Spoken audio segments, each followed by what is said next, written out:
Hindi ako si Mon, ako si Marlon. Pero pupunta kami ng isdaan ngayon.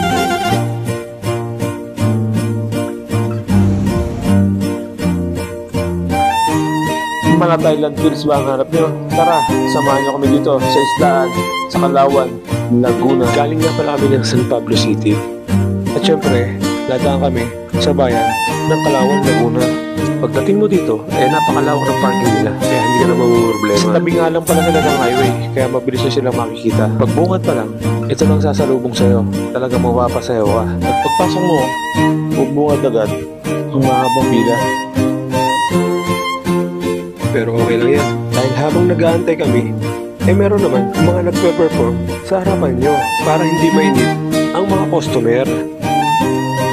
At ito na nga ang pinakaantay, ang makapasok sa loob. Sa bungat pa lang, malamang magsasawa ka na kakapicture dito. Dahil kahit saan ang gulo, pwedeng-pwede ka magpa-picture. Tingnan nyo naman, napakagaganda ng mga rebulto nila. At syempre, nakaupo rin dito si Cory Aquino. At may naabutan pa tayong dalawang nagliligawan sa isang tabi. Tingnan nyo naman, kinikilig si ate. At sa parte naman dito, may umiihi. Psst, bawal dyan. Pero hindi natin alam, napituhan na pala siya. Technical foul, 3 minutes kang pahinga. At ito nga pala ang view sa itaas. Napakaganda, di ba? At ayan, naandito pa nga pala si King Kong. Buti, namamahinga lang siya. At habang nag-aantay kami sa order namin, may kakanta naman sa harapan mo.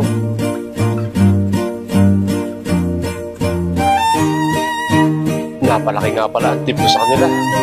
At dahil gutom na kami, pinatigil ko na sila.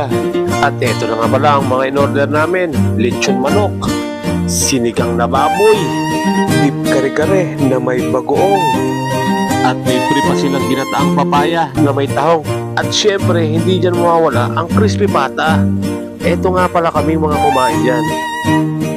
At pagkatapos namin kumain, nag-ikot-ikot muna kami dahil napakalawak talaga ng lugar na to. Kaya talagang kahit saang anggulo dito, pwedeng-pwede ka na mag-picture. At banda dito sa likuran, meron nga pala dito isang malaking Buddha. So ayan siya. Para makalapit ka doon, syempre sasakay ka ng bangka. Libre nga lang pala yan. Bigyan nyo na lang ng tip ang mamang bangkero. Talaga namang busog ka na, mag-e-enjoy ka pa sa ganda ng lugar na ito. Shoutout nga pala sa inyo, Ivan, J-Roll, James at Edmel. Mag-unbox kayo hanggang gusto nyo. At kung may kagalit o kaaway ka man, huwag kang mag-alala. Dito mo na ibuhos ang lahat sa Takshapo Wall. At so ayun guys, papauwi na nga pala kami. Maraming salamat ulit sa inyo dahil nasayang ko na naman at 3 minuto ng buhay nyo. Pa-follow, like and share na rin po.